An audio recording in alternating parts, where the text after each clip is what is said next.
and the Neo. Battle Tactics!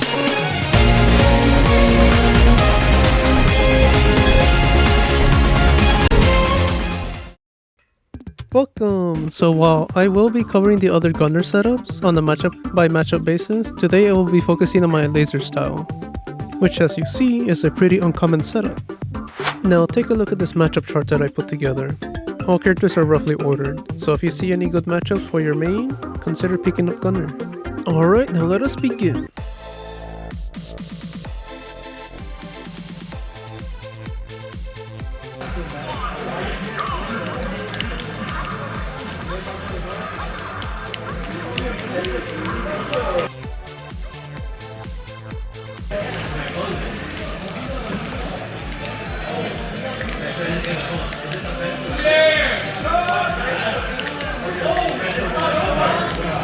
Well, if it wasn't already obvious, you start off the match by setting up the drop bomb as soon as you can.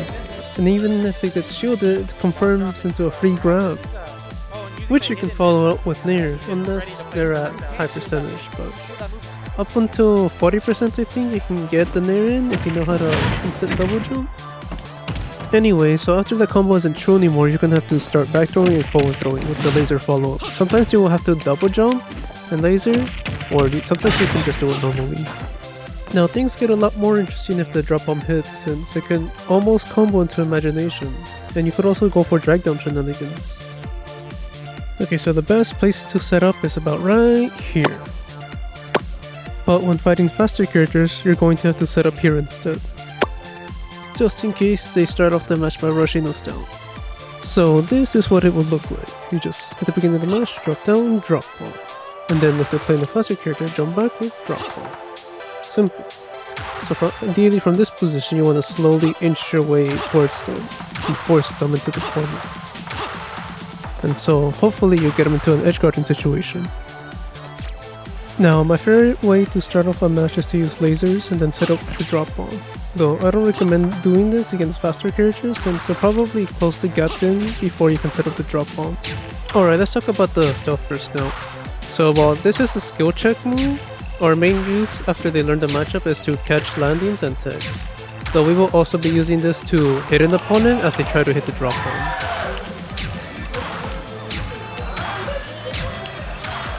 This is the move you commit robbery with, since it gets stronger the longer it travels. So when fighting players that don't know the matchup, try tossing this out against them, since to them it'll be quite a surprise. Oh, he robbed this man! He just robbed this man! Alright, now on to the last important part, which is the trapping with the drop bomb. Now you will have all options covered if you perfectly space it, since it will cover jump as well.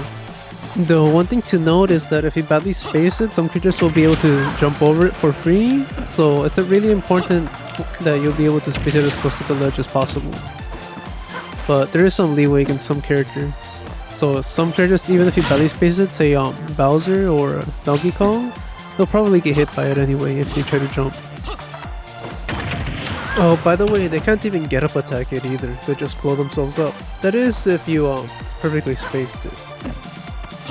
Again, there is some leeway, which you'll find out as you play this character, but to be safe, just space it well, and you won't regret it. Now there's another shenanigan you can do with a drop bomb, which is to bounce it over to the ledge. Usually you do this because you couldn't make it over to the ledge fast enough to space it, and the other reason is because you can sometimes clip their neutral get on, which can then combo into an S-smash for a pretty cool kill. Usually when I get this, I'm not ready to follow up on it because I didn't believe it would work, but here's a quick clip of it working.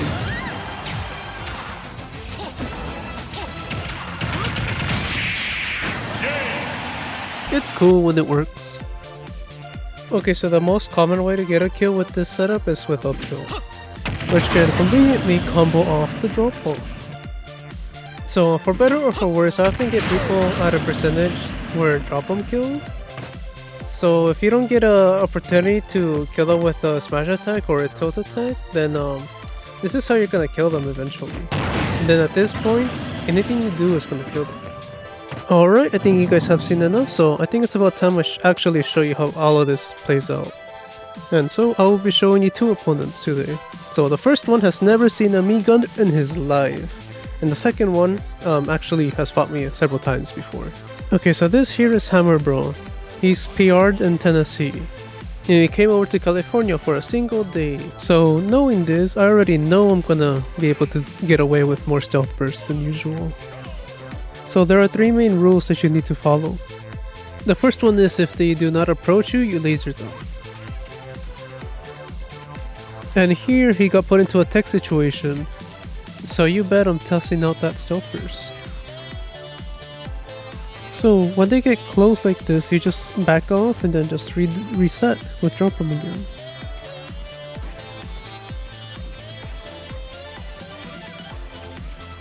Eventually he ends up shielding one and then giving me a throw.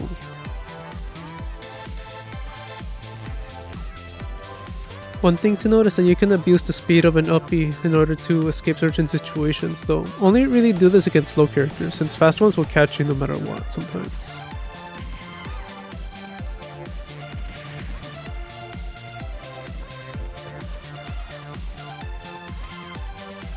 Alright, now for the second rule. See, now they're trying to down tilt the bomb away, so time a second drop them the moment they try to hit it.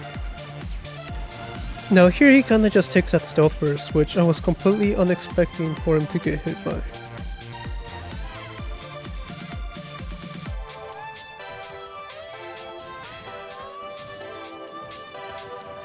So yeah, just keep doing it over and over again. I mean, what are they gonna do?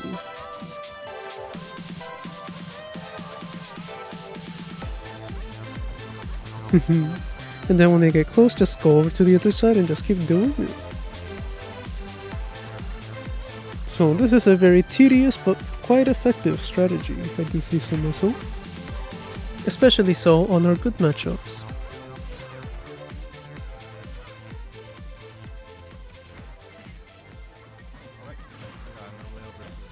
Now at this point, since I have a pretty big lead, I start trying to toss out more stealth bursts and see what I get, and well, I got quite a good reward for it.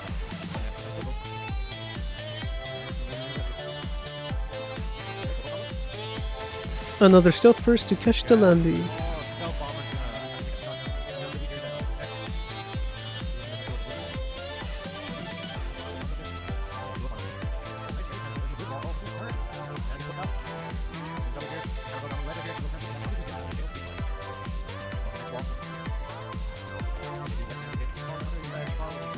Now on to the final rule. See, when they're recovering high, bounce over some drop bombs to trade with their landing areas. And if you have enough time, space a proper drop bomb and then just wait for their option and punish it. And just like that, another one bites the dust. I'll be uploading the rest of the set later for you guys to look at. Alright, now on to the next one. So this here is our local Fox main. So this matchup is only slightly in our favor, but since he's fast, we already have to be a little more gutsy. So here it's better to start off the match using fair since it'll stop his fast approach. And then you could try throwing out a drop bomb. Now in these slightly winning matchups, it's really important that we force him to play our game for as long as humanly possible, since if we get off stage even once, it's gonna be a real struggle to get back on. Luckily for me, in this case, I managed to find a timing to get off the ledge without eating too much percent. Now here I tried to set up drop bomb, but accidentally got a side B instead, which allowed them to get back on stage for free. Then so because of that one mistake, and then later I was unable to regain my neutral, and that was unfortunate. Though this is a slightly winning matchup, so don't be discouraged if this happens to you because we can easily bring it back. Drop them into up smash setup, and just like that, it is even.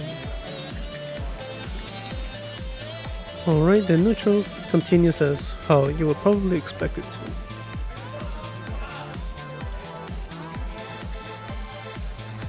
Just more of the same old, same old.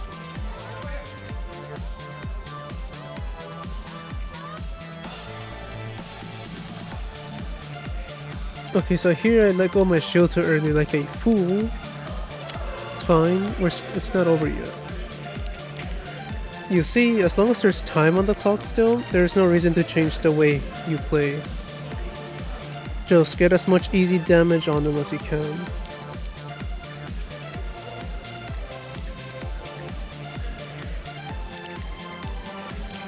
Ooh, don't know why he went for forward smash there, but it works out for me. Okay, so in this moment, there's not enough time to set up a drop bomb, so I preemptively throw out a forward smash just in case he does anything immediately. And it catches him because he did do something.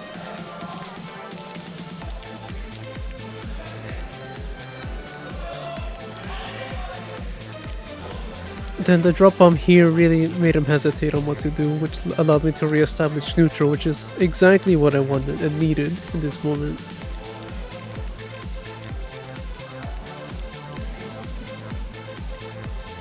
So here at this point, all I'm thinking is just I have to just keep circling around him and add on damage and avoid a nair.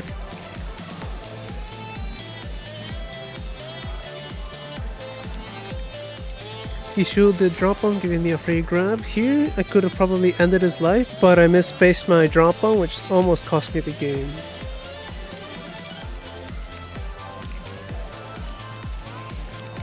Then I accidentally went off stage. Stealth burst to catch the landing. Nope, he was ready for it. Drop bomb to encourage him to double jump. Yes! I was able to get the up tilt out in time. All in all, Mii Gunner isn't a really mechanically demanding character, so he's very easy to pick up. So, what should you practice? The first thing should be drop bomb spacing. And then you also need to get a feel for the stealth burst distances, and then you need to be able to comfortably use gun dashing to run away. Okay, so while this setup basically invalidates mid-level players, you're going to need to put in a little more work if you want to be capable of defeating the high-level players and the top-level players. Though I see some regions out there that have nothing but good matchups for this setup of Mii Gunner. So for those of you that watch this video and reside in those regions, you might be in for a good time. So yeah, I hope to see more people choosing others with Mii Gunner now. Just be sure to tag me on Twitter to see those moments, because I would definitely want to see those moments. Though I may not express it, it brings me great joy to see Gunner win. Also, keep an eye out for when I release my matchup specific videos in order to increase your chances of winning the matchup. Because you'll probably be needing them, or maybe you don't and you're skilled enough to learn the rest. Only time will tell. Alright, that is all.